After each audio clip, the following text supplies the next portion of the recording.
Jim Caviezel, who played Jesus in the movie The Passion of the Christ, experienced a Roman scourging instrument, commonly known as the cat of nine tails. It had a rod, and from the rod, 3 ropes. And at the end of the 3 ropes, there were 3 more little ropes. And at the end of each, there were fishing hooks, pieces of metal, glass, and animal bones. And one of these, of the cat of the 9 tails, actually and literally dug into the flesh of Caviezel.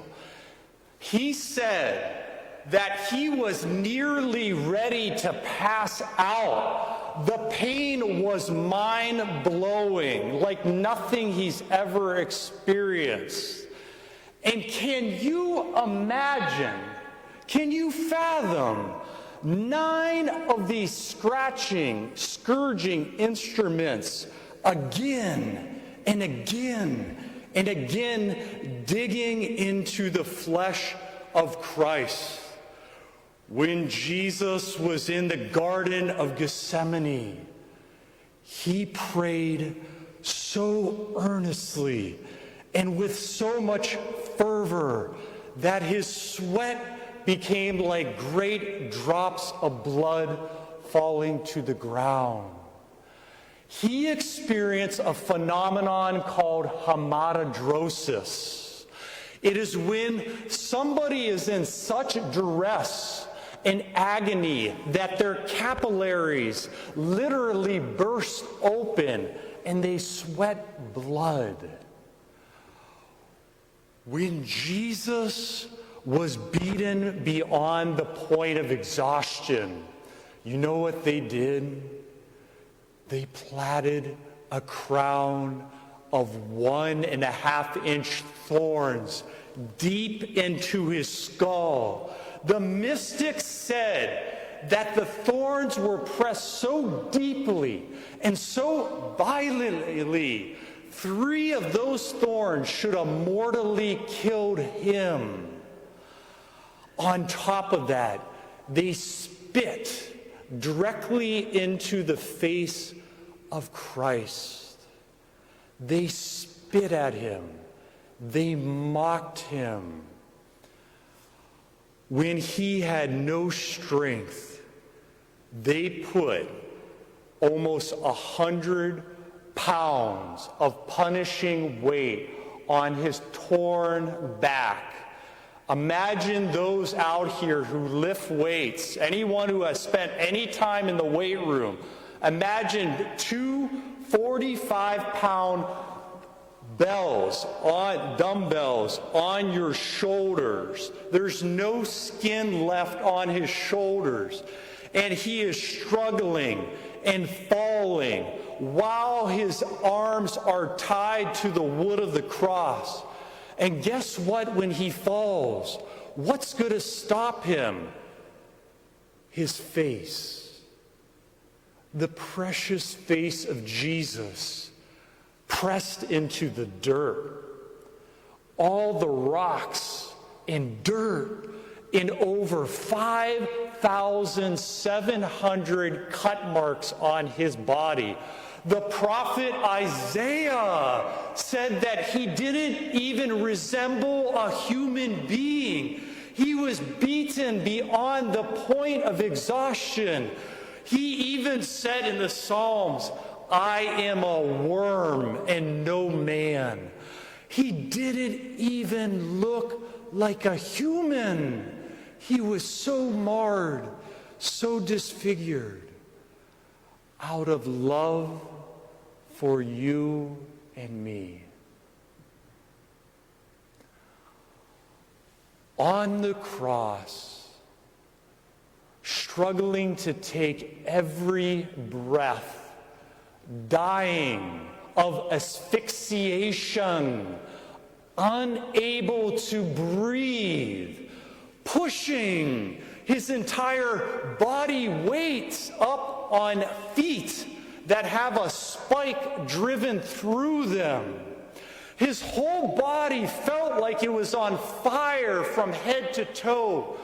They say the worst part of crucifixion is that the body felt like it was an inferno. It was so boiling hot. And he cried, "I thirst." His tongue cleaved to the top of the roof of his mouth. He was so parched with thirst. The night before his execution, he was in a subterranean dungeon. They didn't feed him. He was beaten. He was in a dark, punishing cell.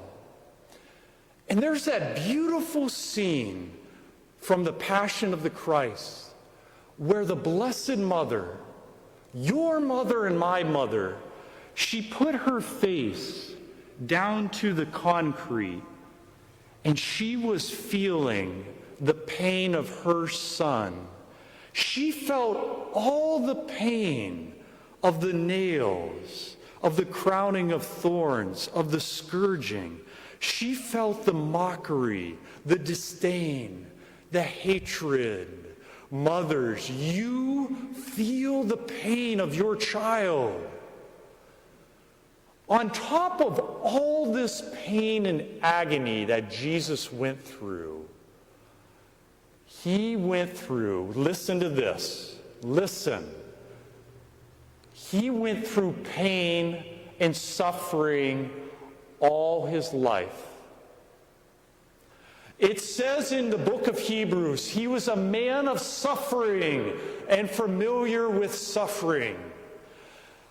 From the moment he was a little child, the Holy Family left in the middle of the night and went 430 miles from their home.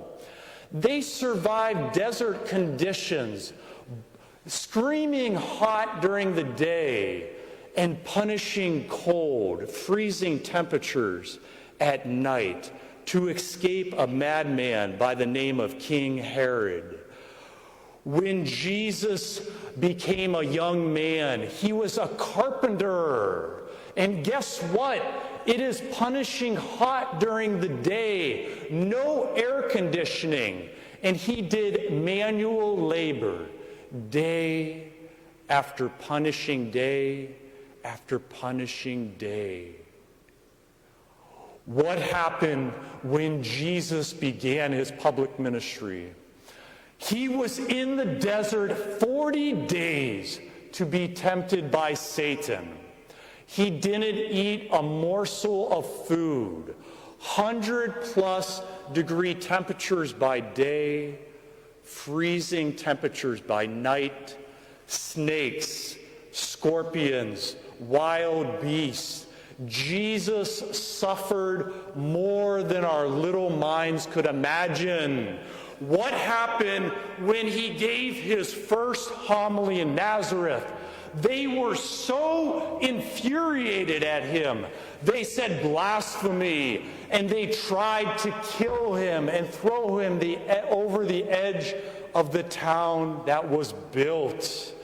This man, this God-man, knew profound, deep, acute suffering.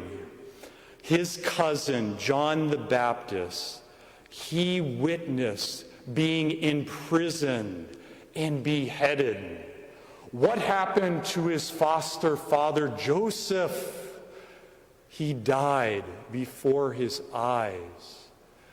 Jesus was a man of suffering, so intensely aware of our human condition. He knows what you are going through in your sufferings, your aches, your rejections, when people mock you, make fun of you. He knows it all, beginning, middle, and end. More than one occasion, they tried to stone Jesus to death. They called him the prince of Beelzebub. They said he was possessed by the devil. They called him mentally ill. Jesus, while on the cross, witnessed his own mother looking back at him. And in the wails of pain and torture, people were wagging their heads. They were making fun of him. The guards didn't care. My, oh my, you and I got a God that knows our struggles. He knows what you're going through. He understands what it means to suffer. In today's gospel, it highlights one of those many, many moments of suffering. A group of Pharisees banded together, and they were trying to entrap him in his words. Imagine highly intelligent people following you around, trying to get you to say the wrong thing, to pit you as an enemy against the Roman Empire, or to divide you from the people. They tried to pose a seemingly impossible question. Is it lawful to pay the census tax or not? And they were referring to the law of God.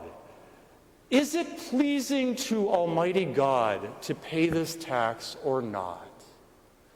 Go ahead, Jesus. Answer the question. We're waiting. And what did Jesus do? Show me a coin to pay the temple tax, the census tax. Whose image and inscription is it? And they replied, Caesar's.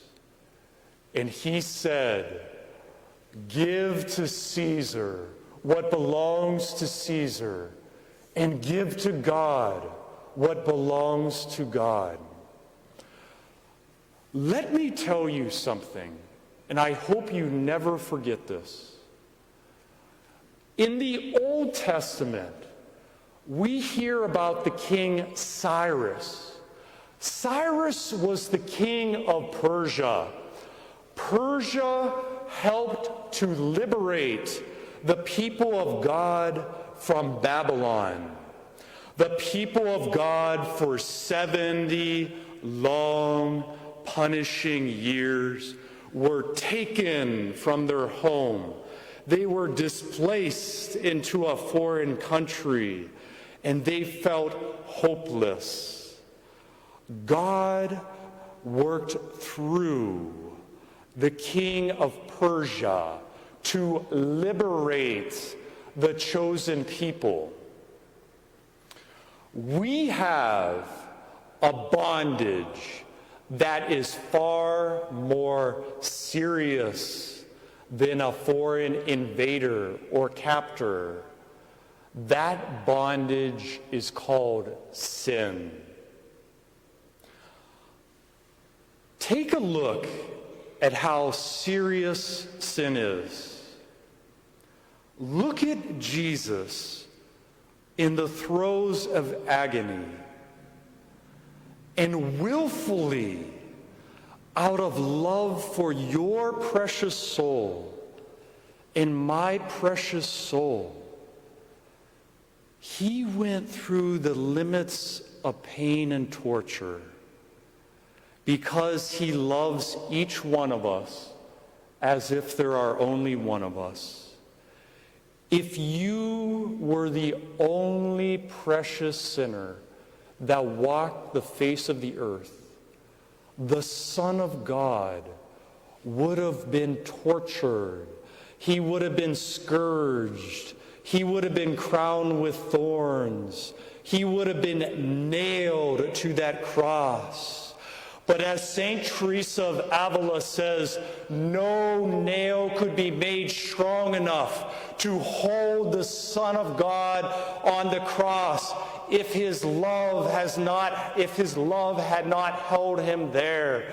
His love held him to the cross because of your precious soul, because he wants you to spend eternity with him in heaven.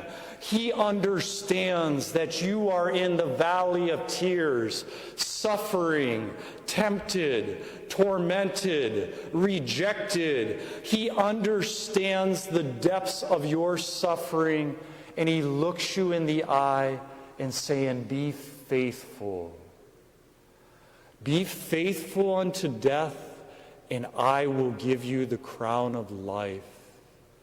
He is saying, our present sufferings are nothing compared to the glory that will be revealed. So when you feel like you're in a pressure cooker, when you feel like it's difficult to take another step, that it's difficult to face another day, where you just don't feel like walking out of your home, the Son of God went through all of that and more.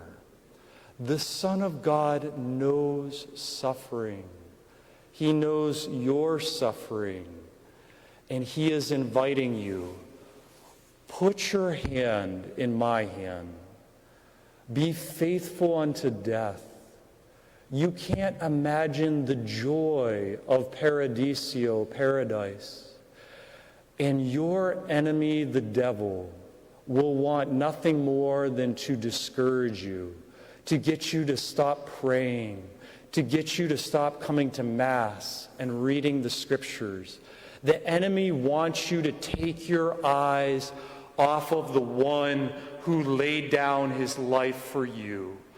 But look into the bloodied eyes of Jesus. Look into that face covered with spit and dirt and know that you are that precious. You are that important. You are worth the Son of God's life being laid down on the altar of the cross. So this day, make an act of the will to pray harder than you have ever prayed in your life. Trust not in yourself, but on him who raises the dead.